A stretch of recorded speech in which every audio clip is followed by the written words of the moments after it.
ભરૂચના link road ખાતે આવેલા શુભમ સોસાયટીમાં આવેલા અંબાજી માતાજીના મંદિરે અન્નકૂટનો કાર્યક્રમ યોજવામાં આવ્યો હતો। નવરાત્રિનો તહેવાર હિન્દુ ધર્મમાં બધા જ વર્ગના લોકો માતાજીના ગરબા ગાઈને આનંદ અને ઉત્સાહથી ઉજવે છે। નવરાત્રિના તહેવાર આસો સુદ એકમથી નોમ સુધી ઉજવાય છે। આદ્યાશક્તિ અંબા માતાને મહિષાસુરે રાક્ષસ સાથે 9 દિવસ સુધી યુદ્ધ કર્યું હતું। આ દિવસે મહિષાસુર રાક્ષસ મરાયો હતો।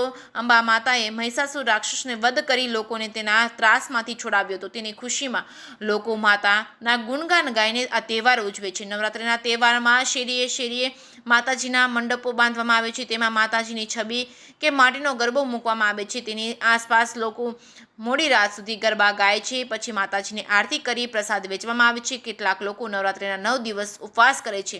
નવરાત્રિમાં મોડી રાત સુધી ગરબા ગવાય ત્યારે ભરૂચના લિંક રોડ ખાતે આવેલા શુભમ સોસાયટીમાં આવેલા અંબાજી માતાજીના મંદિરે અન્નકૂટનો દર્શનનો કાર્યક્રમ રાખવામાં આવ્યો હતો। જેમાં માતાજીની વિવિધ પ્રકારની વાનગીઓનો ભોગ ધરાવવામાં આવ્યો હતો। બોડી સંખ્યામાં લોકોએ દર્શનનો લાભ લીધો હતો।